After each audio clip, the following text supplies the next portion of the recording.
But as much as I'd like to talk about all those loving families we choose to be with, like our church family and friends who have become like family to us, we oftentimes have families that we're born into or married into that are not supportive or healthy.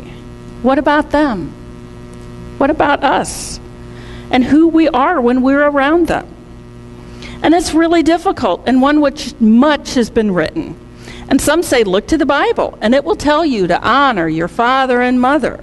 Don't divorce. Don't leave your family. And God made people to need intimate human contact. God made us to live together and wants us to have healthy relationships. If your family is having problems, God calls you to do what you can to bring that relationship to wholeness. Sometimes all it takes is an honest conversation. Sometimes it takes getting help from outside of the family. Sometimes a little distance from our family can help us to repair those damaged relationships. Last summer, my son Chris made a new friend named Alex, and Alex and Chris quickly became fast friends. Alex started spending nights at our house, and my husband Carl and I became quite fond of Alex. Pretty soon, Alex was at our house more than Alex was at home. And Chris confided in me that Alex was very unhappy at home for a number of reasons, and that Alex needed to live apart from Mom for a while. So after Alex spent a couple of weeks couch surfing at our house, Carla and I decided that we needed to make a permanent space for Alex and cleared out the spare bedroom and got it all set up to be Alex's room. So Alex has lived with us since the end of July, and we're all getting along fine. Chris has a sibling he always wanted. I think that our new expanded family is an extra family for Alex. And I encourage Alex to stay in touch with Mom and try to rebuild that relationship, but I don't know if that's possible.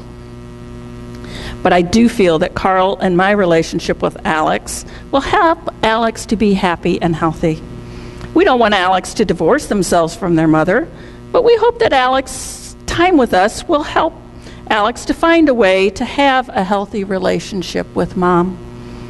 But if the relationship with Mom can't be repaired, we are happy to be Alex's parents as long as Alex wants us to be.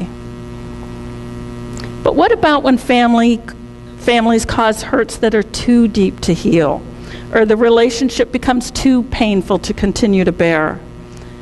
Does God want us to just put up and shut up when we're being physically or emotionally abused by family members? Does God want us to live in fear of our loved ones' drunken tirades? Does God want us to feel unlovable because our family member tells us we are? I would say absolutely not. And I would say that is why we're hearing the story of Ruth and Naomi today. This is a story about a woman living in biblical times in a completely patriarchal society whose very first rule was to stick with your people. And contrary to those rules of her day, Ruth left her family of birth to stick with her newfound family. So this shows us that blood is not thicker than water. This story shows us that it's the love, not the blood, that makes family. And dysfunctional families are nothing new. I feel confident that plenty of Judean and Moabite families had problems, just as families all over the world have problems today. The story of Ruth and Naomi points us to the fact that we can choose our family. Ruth chose Naomi.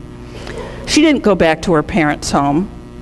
Now, we never find out exactly why Ruth went with Naomi, but she could have thought that she would be better treated by Naomi than her parents. Maybe her parents were upset that she had married a Judean and would make her suffer for that choice. Maybe her father was abusive.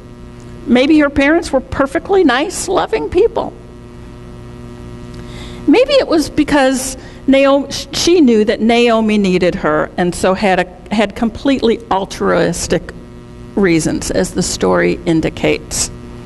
I suspect the truth is somewhere in the middle, where the truth usually is. Ruth was human like all of us, and probably had many reasons for going with Naomi. But she went. She made a choice that would change both Naomi's and her own life forever. So who is your family? Is your family hurting or helping you? Are you hurting or helping your family? What can you do to heal the hurts that you have caused? Can you forgive someone who has hurt you? If you can't, do you have someone else you want to call family? Please reach out. And church, I have a question for you. Do you know anyone who is hurting, who needs family? Reach out. It's much less painful for someone to accept help or to accept someone who cares about you, who's offering to be your family, than to ask for it. And we are family, and I, for one, am grateful for that. Let's pray. Precious and holy God, we thank you for our families, those we have been born into and those we have chosen. Be with all your children today as we continually learn how to be family together. We thank you for our church family and ask that you be with us and listen to our joys and concerns that are on our hearts this morning.